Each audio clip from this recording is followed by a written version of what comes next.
Good afternoon, everybody. Welcome to another Cook Along Live. I know it's been a minute since the last one. In fact, it's been just under a year. The last Cook Along Live was Memorial Day of 2021. It was a lot of fun. We did it outside in the patio, and that's about when things started kind of opening up as far as like the COVID stuff. Shelter in place got a little bit more relaxed. We were able to kind of go out and do things with masks, have a little bit more fun. And so Cook Along Live takes up quite a bit of my time on the weekends, and I decided to take a little bit of a hiatus just to kind of get my bearings straight and figure out how I wanted to continue this show. One of the reasons that I'm bringing it back is exactly 2 years ago I started this. And part of the reason was we were going into a pandemic, and I wasn't able to have friends or family over to cook with me or enjoy my company and me enjoy their company.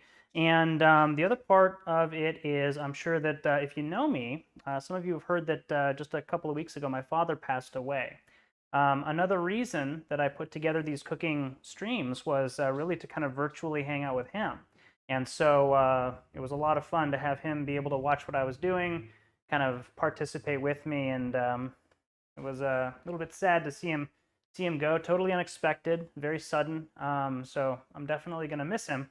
However, I figured that the best way to honor him, if I can keep myself together while I'm talking about this, is to continue this live stream and just make sure that this is something that I do for the foreseeable future. It is going to change slightly. I don't necessarily know that it's going to be week on week every Sunday. However, what I'm going to endeavor to do is make sure that it is a regularly scheduled thing. I've also built a website for it, cookalong.live. So if you go to your browser and you just type in cookalong and then a period and then a live, you'll go to a very food blog-esque website where up at the top it'll show like the latest 6 things that I've cooked or whatever. And then if you scroll down just a bit, you'll start seeing the most recent posts. I'm always going to post what's coming up at the very top. So if you go there right now and take a quick look, you'll see that the fish tacos that we're making tonight are top of the docket. And what I'll basically do is I'll put the link to the video on that page so that you can just click on it when we get started or the day of. And then if you ever want to go back and look up ingredients, or if you ever want to go back and find out the instructions or equipment or whatever you need for that particular thing, you'll be able to do that without having to come back to the video to watch the whole thing to get all of those instructions. I've had a lot of really good feedback on the show and a lot of constructive criticism that it's great that we post the ingredients, we post other things in the description. However, we're not posting the instructions. So if somebody wants to go back and just really quickly throw something together, they don't necessarily want to cook with a video going on the whole time. It's difficult for them to kind of jump in and just make whatever it is that they're looking to make. So that's what the website's for. I am structuring it similar to other food blog websites and kind of with all that 3 or 4 novels worth of stuff that most people probably don't want to read up at the top. However, I've also included links up at the top to jump straight down to the ingredients, instructions, or the video. So if you guys want to just jump over all of that, feel free to. I'm not gonna judge you for that. So let's go ahead and get started with our fish tacos. If you guys have any questions, on YouTube there is a chat, but it's under the video. So if you look on the video and you look kind of down in the lower right, if you scroll down just a little bit, you will you'll see the little video or the little chat box there, and you guys are welcome to chat with me. You know, you can I guess see on the stream over here we've got the chat going, and then as I kind of switch cameras, you'll see the chat jump around. But that's the best way to interact with me through this, because I can read what you're saying and reply or answer as I'm going. So let's go ahead and get started with our tacos. We're going to start by preheating our oven. I want you guys to preheat your ovens to 375. We'll get that going. And while we are preheating the oven, we're also going to prep our sheet tray. I've got a baking tray here, just a small one because it's just me here tonight. And I'm going to grab some parchment paper. Do not use wax paper for this. Wax paper is coated in wax, and as I'm sure you can imagine, you bake wax, it melts, and it gets all over your food, and it's never fun. So grab a little bit of parchment paper. I like to kind of go the long ways, measure just about what I'll need, and tear it off. And we don't need any overlap with this one as far as the parchment paper is concerned. So what I'm going to do is just kind of make sure that it more or less covers the middle of the pan, which it does. And then you can absolutely cut off the end or just give it a nice little fold. Either way, not going to make a big difference, whatever you decide to do. And we're good. So we've got our oven behind us, preheating, and we've got our parchment set up on the side here. So now that that is out of the way, that's the majority of the prep work. We're going to go ahead and start getting our pickled onions ready. So before we get our onion chopped, we're going to go ahead and we're going to add a half a cup of water to our saucepan. We're also going to add a quarter cup of distilled white vinegar.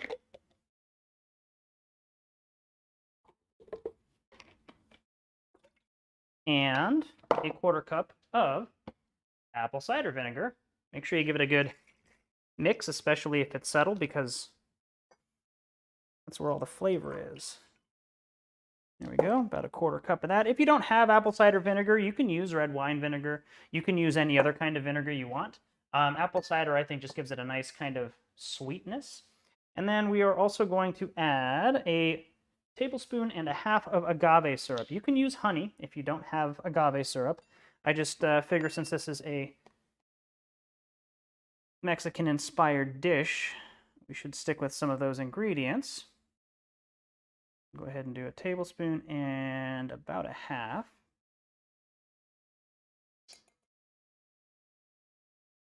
And we're going to want about a tablespoon and a half of salt. Since my tablespoon is now dirty, I'm going to do 3 teaspoons for the tablespoon. And double checking that I have the right measurement. There we go.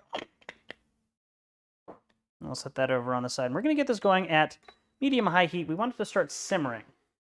We don't want a crazy rolling boil, so we are going to keep an eye on it.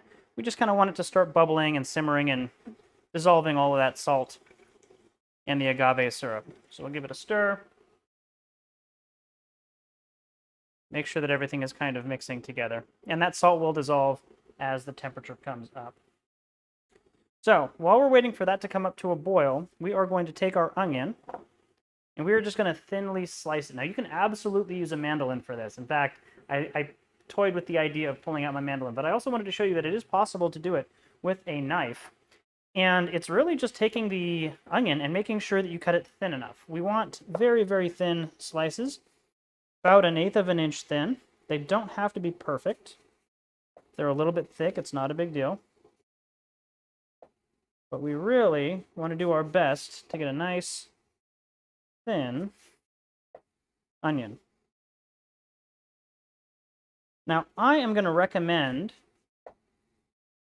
that you put these things into a jar, like a canning jar or something else, where you can really kind of stuff a bunch of onions in there and get a lot of good kind of packing going. I am going to put mine just back into this measuring cup because it's here. Make sure that you do a pretty good job of separating everything out. You don't want clumped onions. We're just going to kind of pack it in there. That should be a good number, good amount of onion. And then we'll just kind of clean off our cutting board as we go. Onion over there. And we're just really waiting for the pickling liquid here to start simmering. So just keep kind of keeping it moving around. Wait for it to start simmering. We're going to let it simmer for just about a minute. We just want to make sure that everything is going. And we can actually start with our spice mix for the fish. So I like to use a jam jar. This, I believe, was blackberry jam. Oop, and let's switch back over here since it's starting to roll. So I'm going to turn down the heat just until I get a simmer. And I really just want to kind of simmer it for just about a minute, maybe a minute and a half, 2 minutes. You'll notice that all of that salt on the bottom has dissolved, and that's what you want.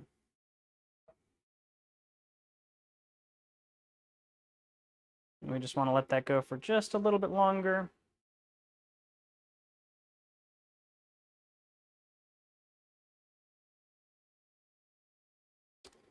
And I'm going to say that's good enough.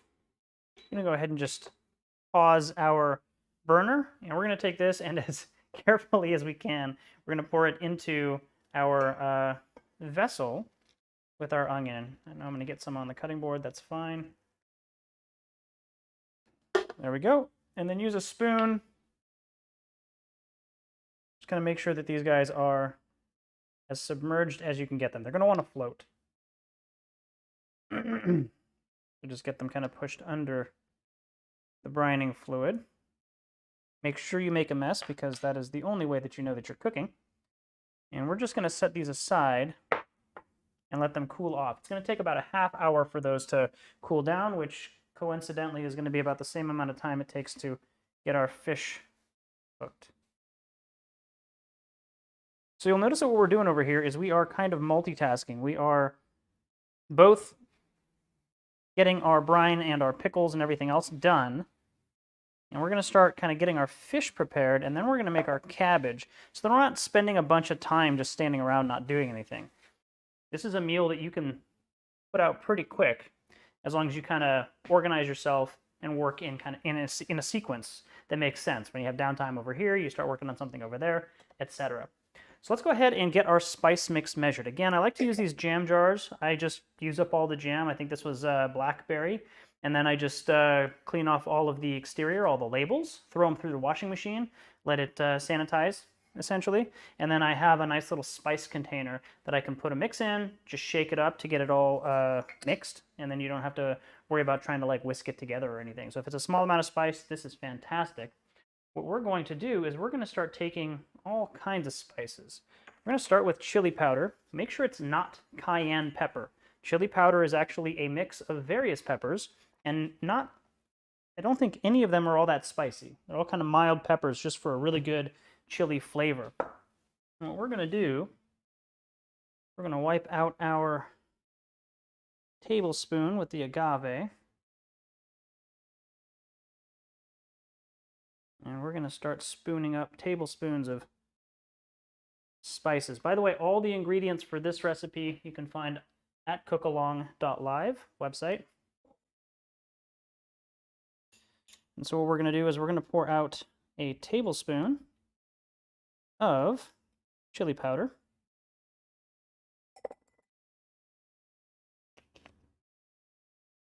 And a tablespoon of garlic powder. Granulated garlic also works. You can actually find these little packets in the ethnic food aisle, and they usually are a lot cheaper than the larger, or the smaller, I should say, spice packets, or spice containers. Little pro tip for you there. We'll also do a tablespoon of onion powder.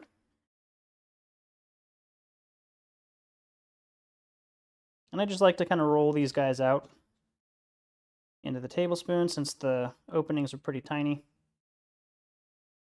And I just get close. There's a tablespoon of onion powder. I'm going to do a tablespoon of kosher salt. There we go. We want a teaspoon of cumin. Again, spoon is too big to get in there.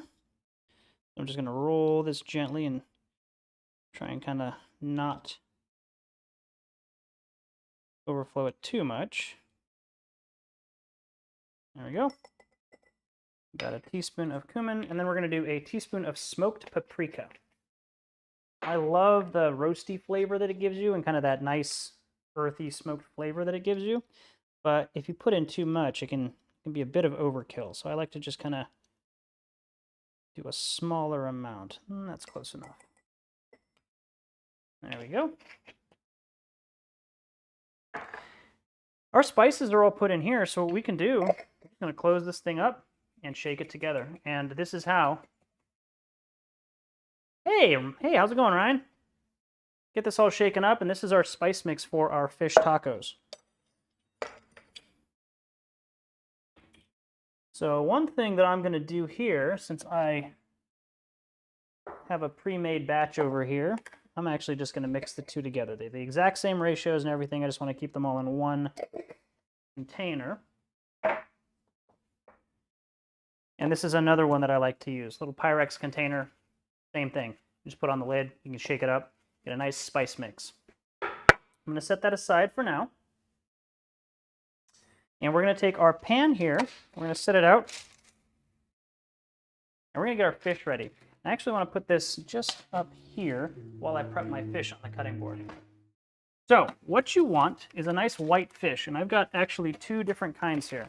I went out, they were having a pretty cool sale on both tilapia and cod.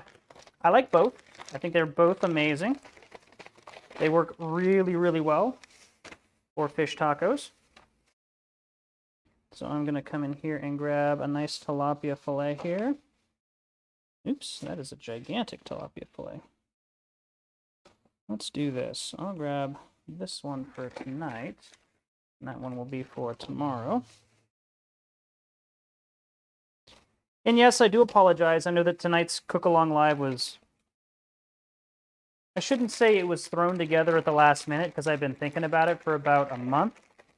And with everything else that was going on in my world, I didn't have a lot of time to prepare for it. So the tester was made earlier today for lunch. It was delicious.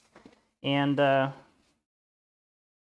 going to endeavor to post the ingredients at least a week before so that people have time to go and grab what they need before the show. Let's go ahead and do this. So here is some rock cod. I'm going to get one of the more red pieces of it, one of the more red fillets, just to show you that it's still a white fish. It just may not look like a white fish. So the tilapia is on the left, the rock cod is on the right. Go ahead and toss those back in there. You can see that they look very different. The tilapia is a lot more kind of meaty, and the rock cod is a little bit more kind of, I don't want to say slimy, but that's what's going through my head while I'm kind of messing around with it. Now, what I want you to do is you're going to see that there are like these little lines. Let me go ahead and do this. You're going to see that there are, ooh, that is overblown. Well, I'll play around with that later. I can see that you guys can see these little white ribs. If you move your hands up and down these ribs, you may feel some bones. So I like to kind of go around the middle. I like to go along the top, and then you're going to see that there are some lighter ribs down here. I can actually feel a bone right here, actually two, and they're poking out. So what I want to do is actually remove these two bones. If you want to be a total food nerd, and I can actually feel three. If you want to be a total food nerd, what you should have in your kitchen is just a set of pliers that are specifically for pulling out these pin bones. If you have a nice set of nails, you can actually just clamp down on them and yank them out yourself. Or you can just cut off that section of the fish and not worry about it. I don't like doing that because then you lose a little bit of the meat. So I like to actually just pull them out if I can. Then I just do the same thing to the other side just to see if there's anything that's like an obvious huge bone. Because it's not fun when you're biting into a taco and you get a bone in the roof of the mouth. Because I've had that happen to me. And then do the same thing with the tilapia. We're just going to go back and forth, check it. I'm not feeling any bones there. And I'm not feeling any bones on that side either. All right, cool. Now, these fillets do, the tilapia anyway, does look a little bit mangled. It looks like somebody kind of cut it in half there, and wouldn't be something that I would necessarily want to serve on a nice plate. But for our fish tacos, it's going to be great. So what we're going to want to do with these is we're going to want to place them on our sheet pan. Hey, Mom, what's up?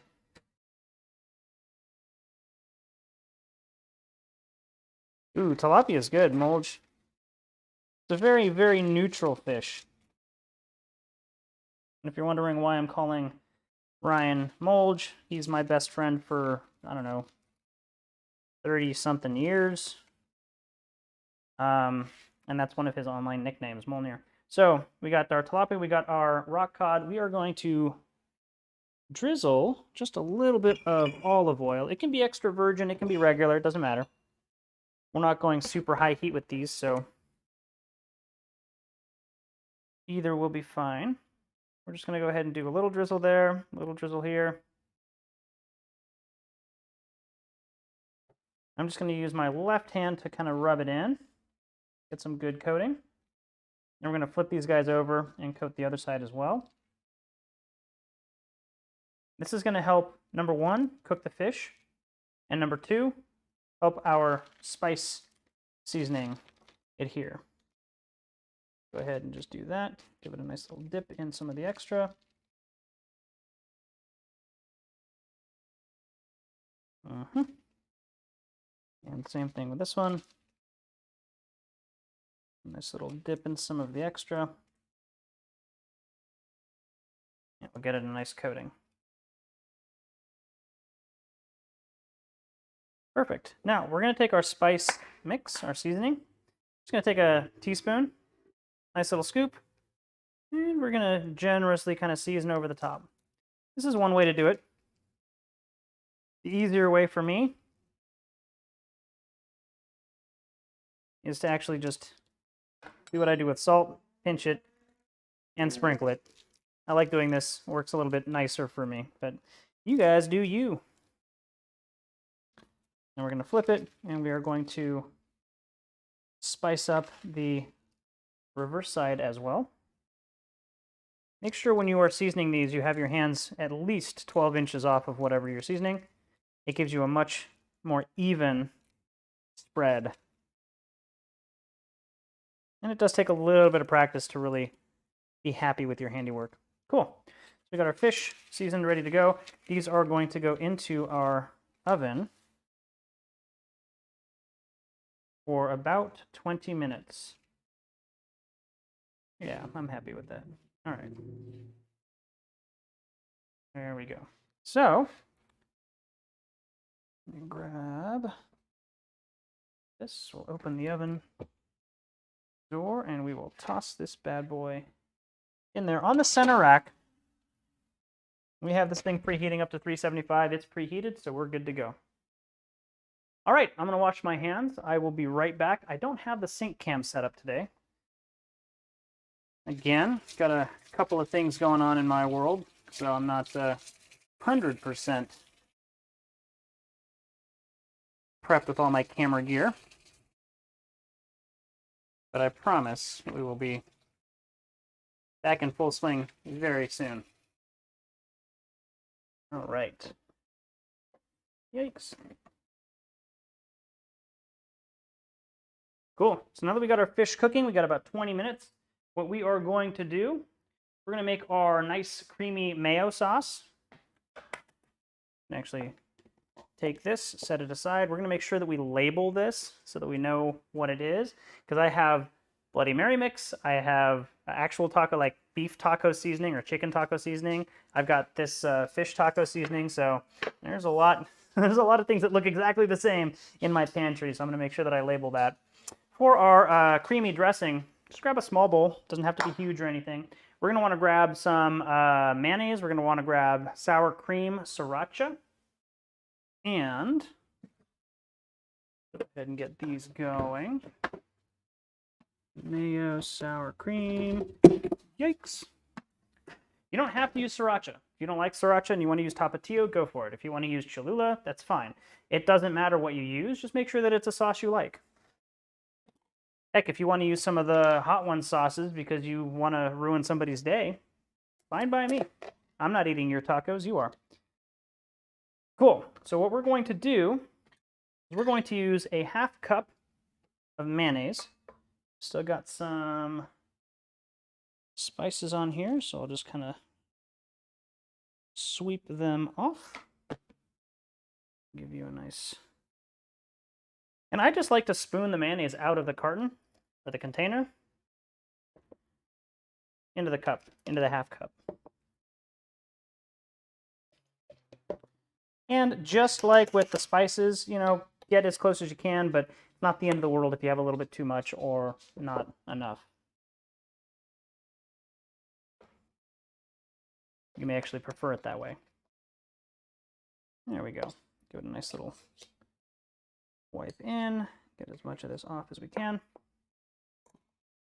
And I don't know why I just did that to clean off the spoon, because I'm going to scoop it right back out of the cup.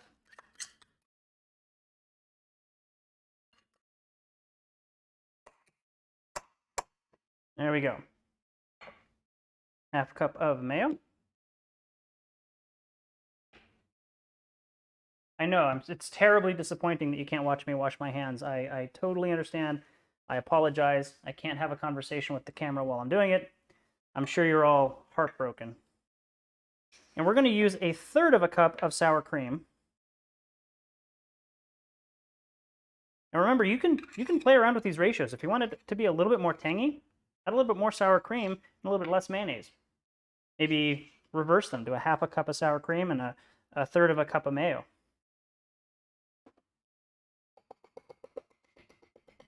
There we go. I get about 1/3 of a cup. That's close enough for me. Just scoop that in like so. Now we will put this back in the fridge. You there. And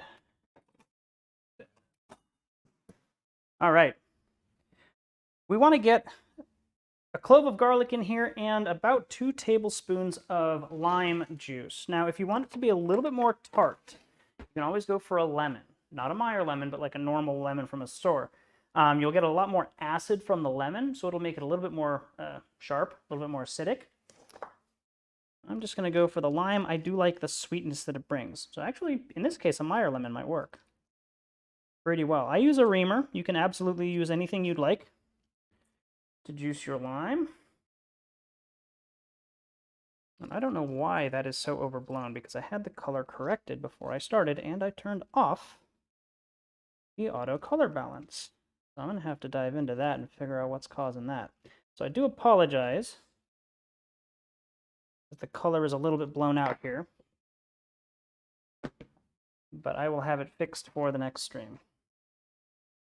And we'll do the same thing. That was about a tablespoon. Here's our 2nd tablespoon. The lime juice is really what's going to thin this out. So make sure you add enough, otherwise you're going to have a pretty thick sauce. If it's still too thick after you add about 2 tablespoons of lime juice, you can add more lime juice or just add a little bit of water to thin it out a bit, get a consistency that you're looking for. All right, so there's that. We also want a clove of garlic. So let me grab one of those. Easiest way to clean skin off of a garlic, just take your knife, give it a little love tap. It'll kind of split the skin, and then you can just peel it right off. Should come off pretty easy. If it doesn't, just give it another love tap, and your skin will come right off of your garlic. That is the easiest way I've found to pop skin off of garlic, and then the easiest way to grate garlic, or garlic press, like press garlic. Take your knife, make sure that your handle is not going to hit the cutting board. Just smash down on the garlic. Collect it towards the center. Give it a nice cross cut. Like so. Pile it up. We'll do one more cut this way. And then we're going to mash it against the cutting board. Want a little bit of salt, not much, just a nice little pinch.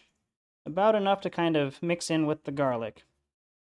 But I don't want to add a huge amount of salty flavor to this.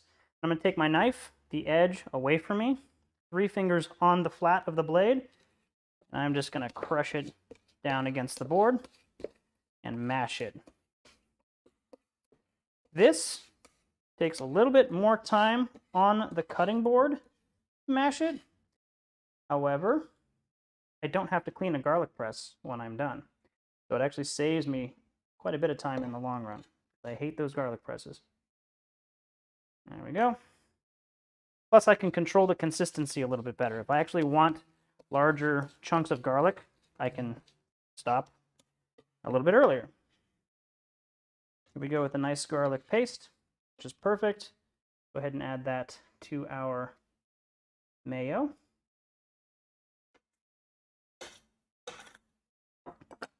I'll take this over to the sink and set it aside. And we'll get that scooped in.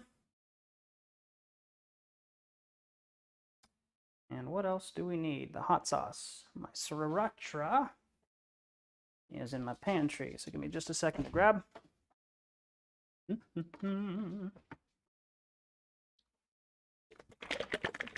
Adding the sriracha or whatever hot sauce you're using is actually 100% up to your own personal taste. If you want it to be super spicy, add more sauce. If you want it to just have like a hint of that sauce flavor, don't add as much. Add just enough. I'm going to give this just a quick mix before I get the sriracha in there. If you use a whisk, it'll come together a little quicker.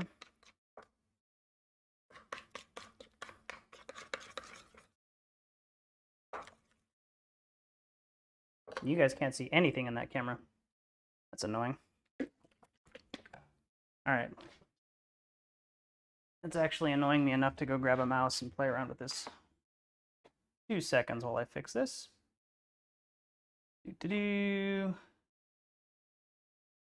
What is wrong with you? Why did this go up to 80 something? I want you to be 25. There we go. That's better. Now you guys can actually see what's going on. No, these limes are not from my new tree. I do have a lime tree in my backyard. However, I have not gotten any limes. It's still a brand new tree, so it's about as tall as I am. It's a short tree. It's just a baby. I'm gonna add about a tablespoon-ish of sriracha. I do like a little bit of spice in my sauce. Get that mixed through. We'll see that this is now becoming much more of a kind of a cream sauce. A little bit more porry than mayonnaise is or sour cream is. There we go. Viscous. More viscous. Less viscous? I don't know. Whichever one is more porry. Now, you can absolutely add a little bit of an additional, like a couple of leaves of cilantro, just to give it a little bit of extra flavor if you'd like. Not necessary, and really depends on what the people who are eating it are going to want. I made the mistake of adding cilantro to the batch that I made earlier. You can see, well, maybe you can't see. Can you see? Those little green flecks in there are the little cilantro leaves. So I do have a little bit of cilantro, but not enough. And then just if you pour it into one of these little squeezy bottles and get it all over your cutting board, because that is a requirement when you're pouring into a bottle, just makes it super easy to keep it mixed and to add it to your tacos. There we go. And that's combining both the mix from earlier as well as the one that I just made. Yuck. Next time, use a funnel. You won't have to worry about this. That's kind of the charm of doing these cook-alongs live. You get to see all the little screw-ups. I think it makes it fun. There we go. And the only reason I attempted that was because when I did it earlier, it worked perfectly. So, sometimes in the kitchen, things do not repeat themselves. All right. So I've got all those in a little pour squeeze bottle. I can just use my finger to cap it, shake it up, and I've got a nice little squeezer for my chipotle mayo. Not really chipotle mayo, it's just like a spicy mayo. All right, time for our cabbage slaw. I'm gonna move my pickling liquid off of the burner. And I'm just gonna test, it's not hot anymore. The benefits of using an induction range. And I'm gonna put a nice big bowl over here just to sit there. And I'm not cooking it, I just want it there. And I'm gonna grab a couple of heads of cabbage. A little bit of cilantro. And I'll go back for a carrot in just a second. So as I mentioned earlier, I made my tester version of these fish tacos. So I'm just going to use what's left of the half that I did not use earlier.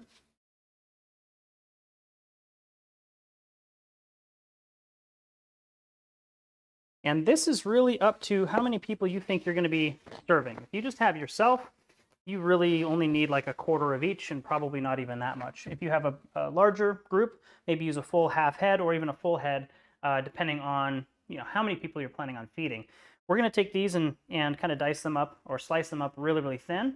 If you want, again, like we did with our onions, you're welcome to use a mandolin, but I just want to show you that you can absolutely do this with a nice sharp knife. Now what I like to do, these are kind of half circles, right? And every piece is fairly long and kind of a half circle. So if I cut this even thin, I've got a lot of like really long stringy pieces of cabbage. Not a bad thing. I like the crunch on it.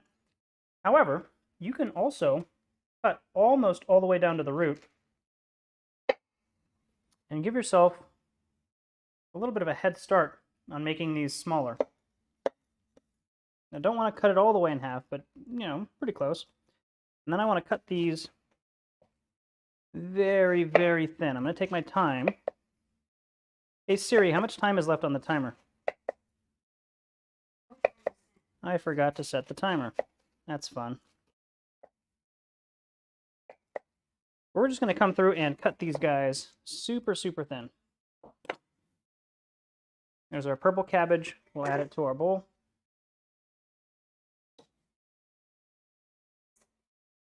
We're going to do the exact same thing with our green cabbage. I've got a little scavenger dog moving around at my feet, looking for free handouts, little pieces that have dropped off. Doing my best not to drop him too much. And same thing. Cut this right down the middle, almost down to the stalk. The stalk actually helps to kind of keep it together. And then I'm just going to dice this, or I guess slice it, really thin. Now you see we have lots of little itty-bitty pieces of cabbage as opposed to a ton of very long, stringy pieces of cabbage. It makes it just a little bit easier to kind of mix and to put onto a taco, etc. So switch back over here, get these into our bowl. Now I like to kind of mix as I go, just so I can see what the distribution is, how much purple to green I have, etc., etc. So here I can see that I've got a little bit more. Let me turn it this way. You can see that there's a little bit more purple in there than there is green. So I'm going to chop up just a little bit more green to try and keep it even. I'm getting fairly close to the end here, so I'm just going to maybe make one more or two more cuts before my fingers get too close to the blade for my liking. And then I'm going to just flatten it like that. Now I've got a much longer bit of cabbage that I can chop across. And then I can just do that, and get some snacks for me.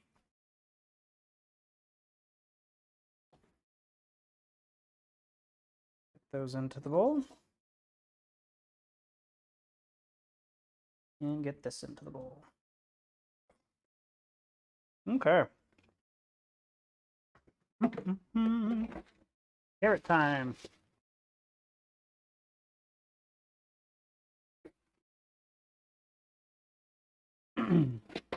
grab a medium carrot, about that big. And we're going to go ahead and just skin it.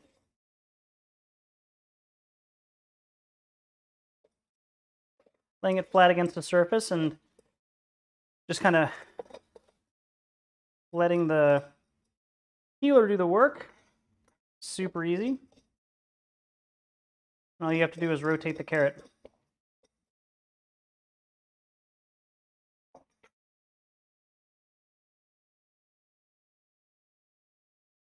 There we are.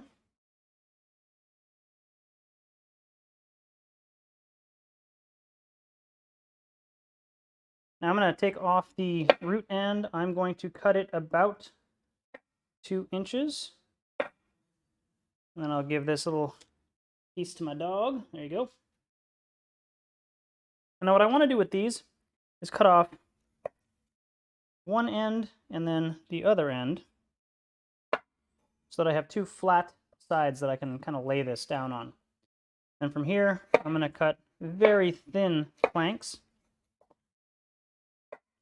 with my knife.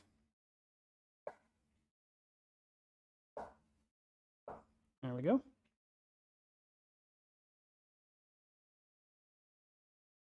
Gonna lay these guys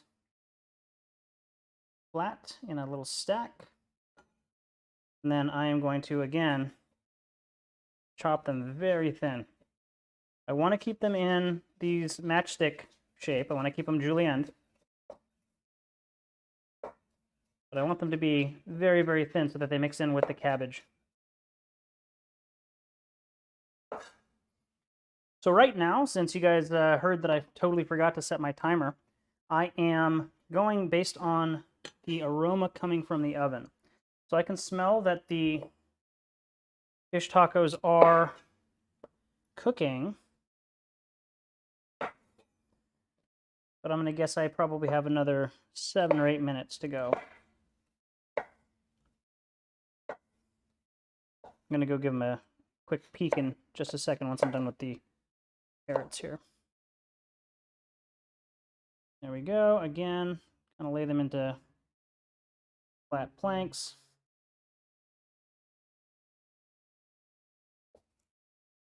Try and cut these as thin as I can. And then we're just going to eeks.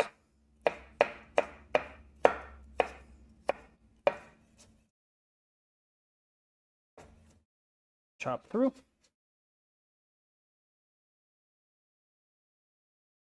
There we go.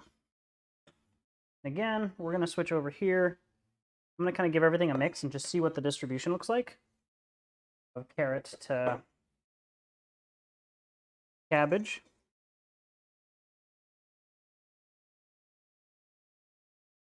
That actually looks pretty good. I like that. You don't have to add the carrot if you don't want to, but I think it gives it just a little bit of a sweetness flavor, a little bit of an extra sweetness. There we go. That looks good. All right, back to our overhead shot. I'm going to set these little snacks aside. And I'm going to grab our jalapeno.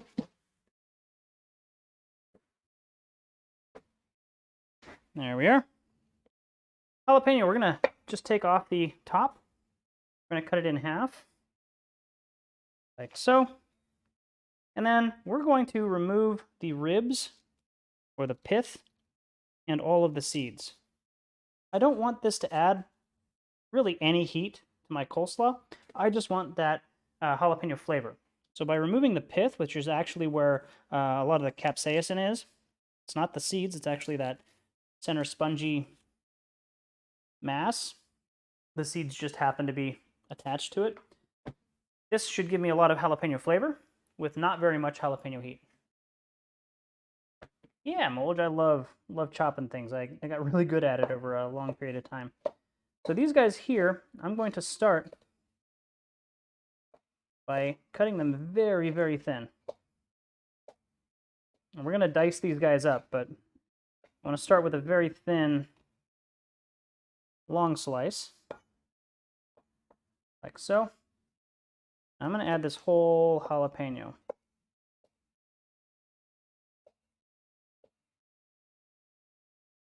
Need to sharpen my knives because cutting against the board not working very well, so I'll just use the tip. There we go. So I'm going to turn it 90 degrees, just make sure everything's broken up. And then here, just going to give it a nice fine dice. Really, it's just rocking the knife on its point, back and forth, and moving it up against the flat of my knuckle with my fingers kind of curled backwards a little bit to hold everything in place. It's very, very difficult to cut yourself this way, unless you have a pinky sticking out or a thumb that kind of, moves forward. You can work pretty quickly.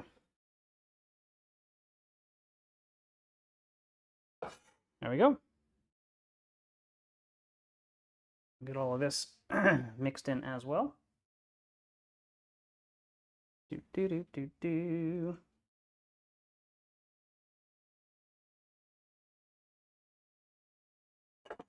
All right, give it one more mix. Take a quick look at the distribution. Looks pretty good. Now again, you can absolutely add a little bit of cilantro to this. I actually recommend it at this point, but it really depends on who is eating it. If there are people in your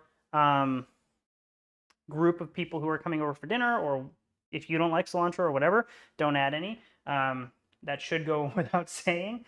But if you do like cilantro, by all means, go ahead and add it. I am going to actually add it to my slaw. Just making sure I didn't miss anything. I think we're good. Cool. So, I already took it out.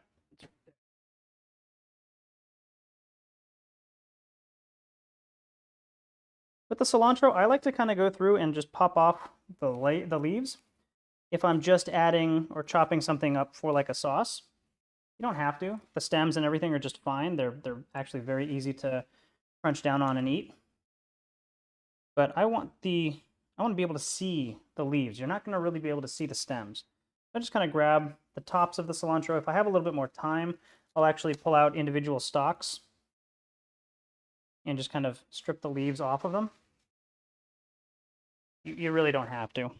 The other thing that I'm going to do here, just for presentation, because as we all know, if it looks good, it will taste better. I'm just going to pinch off some longer strands of cilantro. And we are going to keep these for when we build our tacos.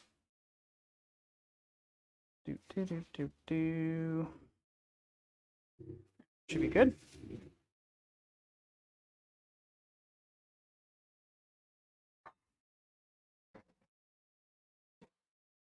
Let's go check on our fish real quick.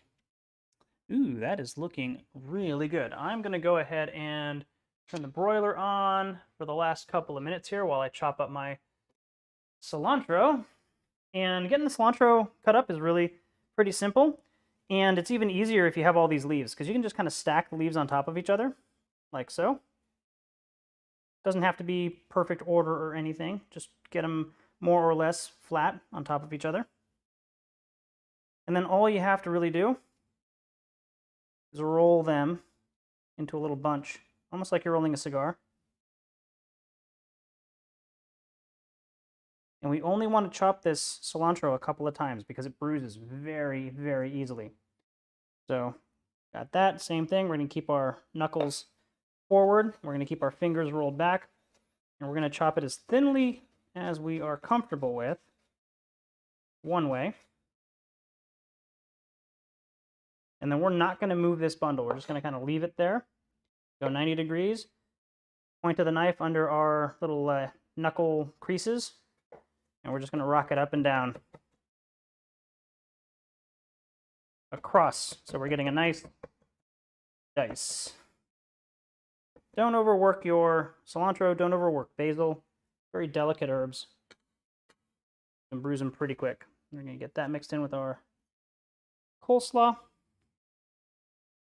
And we are pretty much done.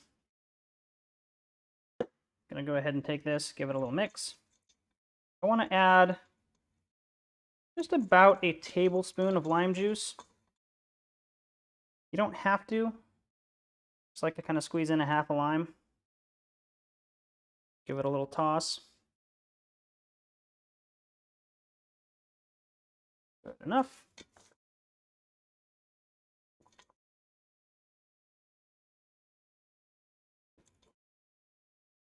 And then we're going to put in about a tablespoon of our taco sauce. And give that a mix. I don't like adding too much of the taco sauce. I like this to be a little bit drier. Obviously, you dress it, but I like it to be a little bit on the lighter end of being dressed. And then I like to add a little bit of extra dressing at the end to each taco. There we go. Nice, lightly dressed coleslaw. If you want to add a little bit more, you absolutely can. Give it a taste. I'll give it a little, just a little more. Not very much. All right. That looks beautiful. Set this on the side. Clean off our work surface here.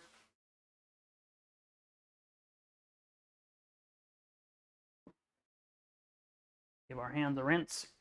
We'll pull our tacos out.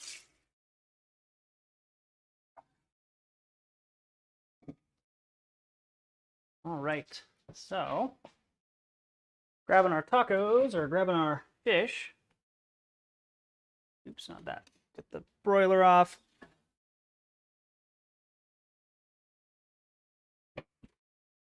Look at these guys. Ooh, yeah. Switch over here and give you a look. These guys look phenomenal. So what I'm going to do is I'm going to put these guys up at the top of my cutting board here. Just let them chill. On my burner, I'm going to grab a pan. I'm going to set it to medium-high. I'm going to grab a corn or a flour tortilla, whatever your preference is. I'm going to start with a corn. We're going to give this a toast. We want this at medium-high because we want it to toast quickly. Just grabbing one of each type of tortilla. Give you a little demo of what each one looks like. Just holding my hand over, test and see if it's warm yet. And this is what we're starting with. We got a corn tortilla, we got a flour tortilla. We're going to toast them both, and then we're going to build our tacos. Now, as far as the fish is concerned, be careful because that pan is still hot. But you can use a fish spatula or a spoon or just your fingers if you feel up to the task, if you've got asbestos fingers like some of us who do a lot more cooking do. I can also just use a fork, and we can just kind of pop this up off of the parchment paper. The parchment paper should keep the fish from sticking.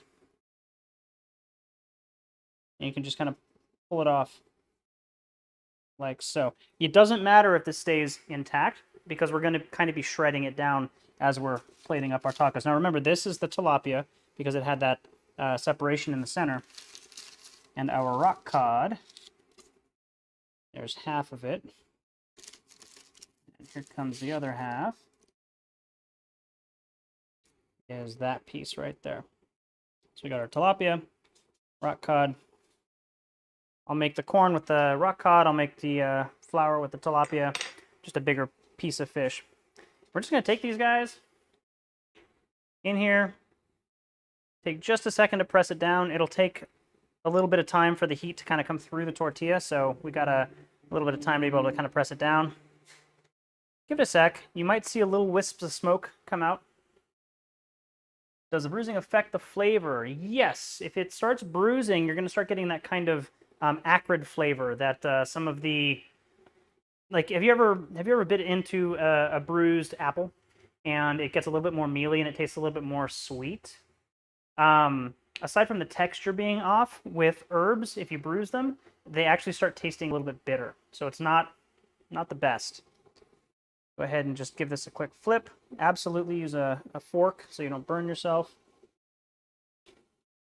And you don't have to like get brown on this, but you do want to see that it's dried out. You want to get it nice and toasty. You might see it start to kind of bubble up a little bit. Got some little air pockets. That's perfect.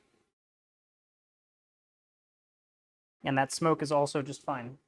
It's just moisture coming out. Let me give this one more flip. But just another 10 seconds or so on that side. And then we'll plate up our taco. There we go. So now you can see on this side I've got a little bit of blisters. That's what I'm looking for. 2 flips is fine. Now I'm going to flip it back over. Here's the blistered side and the normal side. I'm going to turn off my hot plate for just a second, and we're going to go with the rock cod. So what I like to do, the way that I like to plate these up, is I like to take my sauce, just make sure it's mixed. I like to put a little line right down the middle, just to kind of pre-season it. Then I'll take my fish, and I'll just kind of shred it up just a bit, something like that. The reason I do this is because then I can actually form a straight line with it. And then I will place this right over that dressing line. And especially with corn tortillas, you want to be very careful that you don't overload the tortilla, because you can put a ton of stuff on here and just like blast this with way too much stuff. So, a couple of things. I am actually going to add a couple of slices of avocado. My favorite way of doing avocado, I'll set that in the pan. It'll probably cook while we're doing this. I put it down on the cutting board, and then I'll make one cut down until I hit the seed. I can't go all the way through because there's a huge pit in there. There's a huge seed. And then I'll just kind of roll the avocado over around the knife, like so, until I get all the way back to where I started. Now I can just take this and kind of turn it 90 degrees, and it just lifts off. Now, if you have a nice ripe avocado, you should be able to cut it into a quarter, something like this. And then the skin should just peel right off. If it's overripe, of course, it's going to be super mushy and probably not work very well. But if it's really nicely ripe, that's exactly what will happen. You'll get a nice quarter of an avocado with no skin on it. I'm going to cut a couple of thin slices of avocado and put those down first. Just kind of like that. And then maybe a little bit of the edge to kind of fill in that little void there. Perfect. Now, I'm going to grab, let's see, a little spoonful of my coleslaw. And we're going to top it with that. Just like that.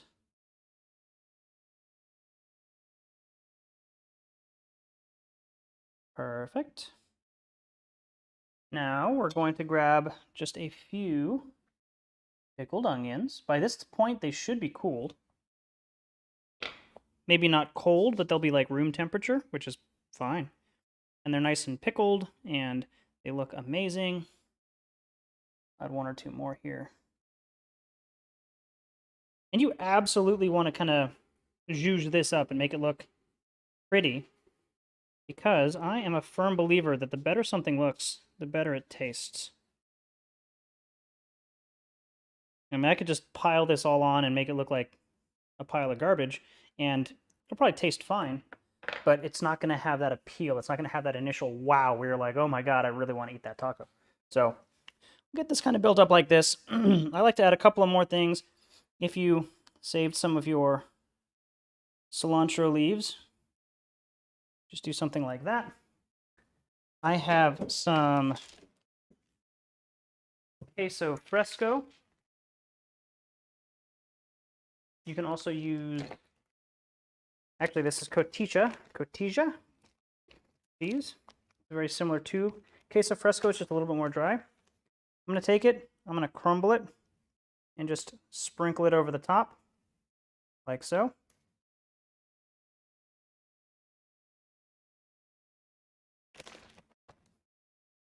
Set that aside. And then last, but certainly not least, a little bit of additional sauce. And I've got a cilantro bit stuck in there, so just give it another shake. Come on, cilantro, go away. You were working so nice earlier. Why you have to be mad? Problem is I'm going to squeeze this and it's just going to go all over the taco. I don't want that to happen. All right. All right. You win. We'll clean that out. Give it another shot. There we go. And it goes anyway. Anyway, that is a beautifully built, very full fish taco. I'll go ahead and give you guys a little preview of what that looks like.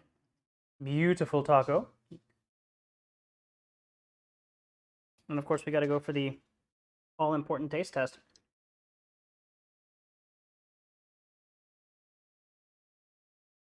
Mm-hmm. That is what you want.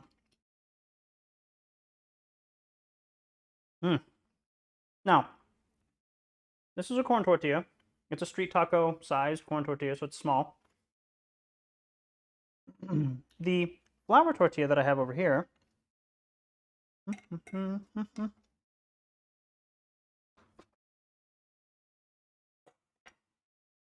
is quite a bit bigger. So if you're looking for, like, here's the corn one versus the flour one. So if you're looking for something that's a little bit more robust and maybe you like larger tacos and you really want to stuff it with stuff, I would go for the flour or find a bigger corn tortilla if you can. But either way, you're going to be happy. These things are so delicious. Take another bite.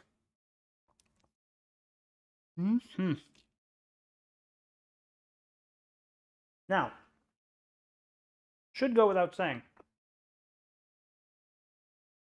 if you are cooking for a group of friends or family, and you are greedily eating your tacos over your serving surface, people are probably going to be a little bit grossed out. The only reason I'm doing this is because it's only me tonight. I'm just cooking for myself. The cutting board is fine. I'm going to wash it off and sanitize it afterwards. So I don't care. I'm not going to get myself sick. But if you are cooking for other people, it might be nice to keep the fish out. Maybe cut it into portions like per taco, or let people just kind of mash them up themselves, break them up themselves, and then they can set their own tacos up. Of course, have a plate to, kind of build the taco on, and then go and sit down and have a good night. Now, I usually would make guacamole, salsa. We've done that on this channel like 1,000 times before. So rather than make you guys sit through another hour of just doing guacamole and salsa, if you go back in this channel, one video back, I believe that was the tutorial that I did for one of my local Young Professionals networks. So if you want to know how to make a beautiful guacamole and a beautiful salsa, go back one video, watch those. And otherwise, go visit me on cookalong.live. It's a website. Open up your browser, type in cookalong.live. It should take you to that website. All the ingredients, the recipe, and the equipment list should be there. Follow me on Instagram, cookalong.live. And also on Facebook. I think it's Cookalong Live Stream, all one word. Sucks because it's not Cookalong Live everywhere, unfortunately. But we'll see what I can do about that. Anyway, everybody, this is what I got. This is what we did. It's been 2 years since I started this, back when the pandemic was starting to get up. I took a little bit of a hiatus, like I said at the beginning of this video, so I do apologize for that. But, things were opening back up after a little over a year of not being able to go do anything. So it was a little bit exciting to get out and do some fun stuff. So this should be a more regular thing. Check cookalong.live for upcoming recipes. I'll also post those on the Instagram and the Facebooks and all that information, all those spots. So go follow me. Like, subscribe, share, etc. I'd really like to build this channel up. Going from this channel here, which is my Rob Sogamonian channel, which is mostly aviation stuff. I have a new YouTube channel for Cookalong Live. I will be posting that link very shortly. If you go and search for Cook Along Live, I believe I'm the only one that shows up, and it's an icon of some tacos. So it's pretty easy to find me. But go look me up, and I'll have that information up on the website as soon as I can. Again, just kind of getting things out there for this kind of a soft reboot, if you will. So hope you guys have a great evening. It's been fun. Love chatting with you. Love hanging out with you and cooking with you. So we'll talk to y'all later next week on the next Cook Along Live. Bye.